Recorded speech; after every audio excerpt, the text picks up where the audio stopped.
अस्सलाम वालेकुम रहमतुल्लाहि व बरकात। अल्लाह के नाम से शुरू जो बड़ा मेहरबान और निहायत रहम करने वाला है। मैं हूं मोहम्मद हफीज अंसारी और आप देख रहे हैं द पॉलिटिकल। एक बार फिर उत्तर प्रदेश में अखिलेश यादव ने मुसलमानों को उसकी औकात दिखाई है। अखिलेश यादव ने उत्तर प्रदेश की राजनीति में हड़कंप मचा दिया है जयंत चौधरी से अलायंस करके। जी हां, आरएलडी राष्ट्रीय लोक दल पार्टी के अध्यक्ष जयंत चौधरी का समाजवादी पार्टी के अध्यक्ष अखिलेश यादव के साथ उत्तर प्रदेश विधानसभा इलेक्शन 2022 में संगठन तैयार कर लिया है, गठबंधन हो चुका है, अलायंस हो चुका है और 36 सीटें अखिलेश यादव जयंत चौधरी को देने को तैयार हो चुके हैं। अब पहले यह समझिए कि यह मुसलमानों का अपमान कैसे है और कौन है यह जयंत चौधरी।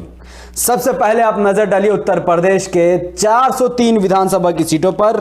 जब यह चुनाव 2017 को लड़ा गया था, उस वक्त 403 विधानसभा की सीटों में भारतीय जनता पार्टी ने दलित, यादव और ब्राह्मण ओबीसी का वोट लेकर 309 विधानसभा की सीटों पर अकेले ही जीत गई थी।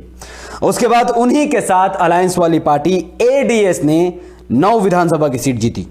समाजवादी पार्टी को 20% में से 15% मुसलमानों को वोट मिला और 54 विधानसभा की सीट उन्हें जीत हासिल हुई। वहीं एसबीएसपी सोहेल देव भारतीय समाज पार्टी को 4 विधानसभा की सीट मिली राज्यभर के 4% वोट के साथ।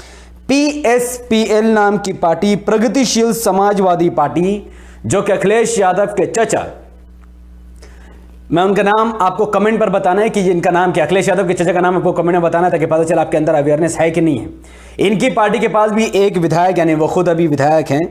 बीएसपी बहुजन समाज पार्टी को भी 5% मुसलमानों को वोट मिला, जिनकी वजह से 6 विधायक बीएसपी के भी जीते। कांग्रेस के पास 5 विधायक है मुसलमानों के वोट की वजह से। जेडीएल नाम की पार्टी है जिसके पास 2 विधानसभा की सीट है और 5 आजाद उम्मीदवार है। इन तमाम लिस्ट में आरएलडी का नामो निशान नहीं है। जी हां, आरएलडी उत्तर प्रदेश की एक ऐसी पार्टी है राष्ट्रीय लोक दल, जिसके अध्यक्ष का नाम मैंने बताया जयंत चौधरी, जिनके पास ना ही कोई विधानसभा की सीट है, ना ही कोई लोकसभा की सीट है और ना ही इनके पास अपना कोई बड़ा नेता है। उसके बावजूद भी अखिलेश यादव 36 विधानसभा की सीट, 36 एमएलए सीट के साथ उनसे गठबंधन करते हैं। ऐसा क्यों? क्योंकि जयंत चौधरी जाट समुदाय से आते हैं, जाट समुदाय का वोट उनके पीछे है और उत्तर प्रदेश में जाट की आबादी 4% है। अब यह मुसलमानों के मुंह पर तमाचा कैसे हुआ? 20% की आबादी रखने वाला मुसलमान उत्तर प्रदेश का, जिनकी पार्टी ऑल इंडिया मजलिस इत्तेहादुल मुस्लिमीन, जिसके अध्यक्ष बैरिस्टर असदुद्दीन ओवैसी साहब ने कई बार मुंह खोलकर कहा कि अखिलेश यादव से हम अलायंस करना चाहते हैं, पर वो वैसे भी भारतीय जनता पार्टी को हटाना चाहते हैं। वो वैसे से गठबंधन होकर नहीं होगा। आपने कहा कि अगर अखिलेश यादव 2 सीट भी हमें देंगे तो भी हम अखिलेश यादव के साथ अलायंस करने को तैयार, लेकिन मुसलमानों की क़यादत मजबूत ना हो जाए, मुसलमानों की हिस्सेदारी ना बढ़ जाए, यह सोचकर अखिलेश यादव ने एआईएमआईएम से 2 सीट पर भी गठबंधन करने को तैयार नहीं हुआ। और आखिरकार एक जाट समुदाय का नेता, 4% की आबादी रखने वाला जयंत चौधरी को अखिलेश यादव 36 विधानसभा की सीट देकर मुसलमानों को एक बार फिर औकात याद दिला दी कि तुम दर्री बिछाते थे, दर्री बिछाते हो, दर्री बिछाते रह जाओगे, गठबंधन का सपना तुम हमसे मत देखो। अब आते हैं मेन बात। आम आदमी पार्टी के संजय सिंह, जो कि आम आदमी पार्टी के राज्यसभा सांसद है, उन्होंने भी लखनऊ में अखिलेश यादव से मुलाकात की और गठबंधन की बात उनसे भी हो रही है। पहले से ही आम आदमी पार्टी ने 100 विधानसभा की सीटों पर अपने कैंडिडेट घोषित कर दिए हैं और आम आदमी पार्टी ब्राह्मण वोटों पर ज्यादा फोकस करी, जिसकी आबादी उत्तर प्रदेश में 10% के आसपास है। तो माना जा सकता है कि अखिलेश यादव इस वक्त एसबीएसपी के साथ ऑलरेडी गठबंधन हो चुका है इनका, आरएलडी के साथ गठबंधन इनका हो चुका है, आम आदमी पार्टी के साथ भी इनका गठबंधन हो जाएगा। अब धीरे धीरे आपको पता चलेगा मैं आपको क्या बताने की कोशिश कर रहा हूं। उत्तर प्रदेश के 403 विधानसभा की सीटों पर एसबीएसपी 50 विधानसभा की सीट कम से कम लड़ेगी, क्योंकि इनकी आबादी 4% है और पश्चिमी उत्तर प्रदेश में इनकी अच्छी खासी पकड़ है। कम से कम 50 सीट तो एसबीएसपी लड़ेंगे ही, नहीं लड़ेंगे तो अलायंस करना बेकार है। आरएलडी को 36 विधानसभा की सीट समाजवादी पार्टी ऑलरेडी दे चुकी है। वही आम आदमी पार्टी कुछ कम बेसी करके अंदाजन 20 विधानसभा की सीट तो लड़ेगी ही, और समाजवादी पार्टी बाकी 297 विधानसभा की सीट लड़ेगी।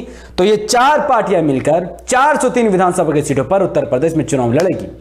वहीं पर इनका साथ कौन देगा? इनके साथ कौन है? इन पार्टियों के साथ 20% मुसलमान हैं, 4% राजभर है, 10% यादव है, 5% मौर्य है और 4% जाट समुदाय के लोग इनको वोट करेंगे। जब इलेक्शन खत्म हो जाएगा, सपोज टू बी अगर ये लोग सरकार बना भी ले, सरकार बनाने के बाद 10% यादव का मुख्यमंत्री बनेगा, 4% राजभर का उप मुख्यमंत्री बनेगा, 5% मौर्य का मंत्री बनेगा और 4% जाट का भी मंत्री बनेगा और 20% मुसलमान एसपी, एसबीएसपी, आरएलडी और आम आदमी पार्टी के लिए दर्री बिछाता था, दर्री बिछाकर उठकर इलेक्शन के बाद अपने घर में चला जाएगा। इससे बड़ी मूर्खता और बेइज्जती और क्या हो सकती है? इसके अलावा बहुजन समाज पार्टी ने ऐलान किया कि वो 403 विधानसभा की सीटों में से 403 विधानसभा की सीटों पर चुनाव लड़ेंगी। यह उनका अपना मर्जी है, लेकिन मैं बात करूंगा एमआईएम की। एमआईएम 100 विधानसभा की सीटों पर अपने उम्मीदवार उतारने के कगार पर है। जो बेवकूफ और जाहिल मुसलमान या जाहिल मीडिया और जाहिल इंसान ये शिकायत कर रहा है, ऑब्जेक्शन कर रहा है कि एमआईएम 100 सीट क्यों लड़ रही है, उन मूर्खों को यह नहीं दिख रहा है कि एसबीएसपी 50 सीट पर लड़ सकती है, आरएलडी 36 सीट पर लड़ सकती है, समाजवादी पार्टी 297 सीट पर लड़ सकते हैं और आम आदमी पार्टी 20 सीट पर लड़ सकती है। पर एमआईएम 100 सीट पर लड़े तो इनको दिक्कत। और अगर ये कहे कि एमआईएम मुस्लिम मुस्लिम करती है तो अरे बेवकूफ, एसबीएसपी राजभर कर रही है, समाजवादी पार्टी यादव यादव कर रही है, वहीं पर आम आदमी पार्टी ब्राह्मण कर रही है, आरएलडी जाट कर रही है और तुम मूर्ख बनकर इन तमाम पार्टी को समर्थन कर रहे हो जात पात के नाम पर, कास्ट के नाम पर। लेकिन एक निर्दोष मुसलमान के लिए, बेगुनाह मुसलमानों की लड़ाई, नाहक और इंसाफ की लड़ाई अगर एमआईएम लड़कर 100 विधानसभा की सीटों पर मुस्लिम कर रही है तो तुम्हें ऑब्जेक्शन किस बात की हो रही है? मुझे समझ नहीं आ रहा है कि उत्तर प्रदेश के मुसलमानों की आंख कब खुलेगी, वरना ये लोग बर्बाद होकर रह जाएंगे। तो अब उत्तर प्रदेश का आंकड़ा आप समझिए अब क्या होने वाला है।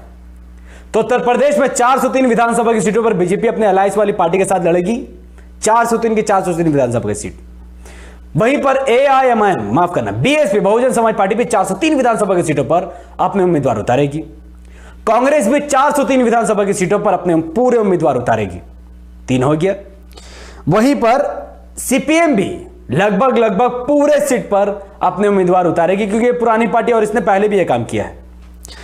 उसके अलावा समाजवादी पार्टी और उसके गठबंधन 403 विधानसभा की सीटों में से मैंने आपको लिस्ट बता दी। एसबीएसपी 50, आरएलडी 36, आम आदमी पार्टी 20 और एसपी 297 और एआईएमआईएम 100 विधानसभा की सीट लड़ेगी। अब मैं आपसे सिर्फ इतना ही पूछना चाहता हूं कि अगर एसपी के 50 सीट लड़ने से आपको कोई ऑब्जेक्शन नहीं है, समाजवादी पार्टी के 297 सीट लड़ने से आपको कोई ऑब्जेक्शन नहीं है, कांग्रेस की 403 विधानसभा सीट लड़ने से आपको ऑब्जेक्शन नहीं है, और अगर आपको आम आदमी पार्टी के और बीएसपी के या फिर किसी और पार्टी के आपके सीट लड़ने से ऑब्जेक्शन नहीं है, तो एआईएमआईएम से आप कैसे ऑब्जेक्शन कर सकते हैं?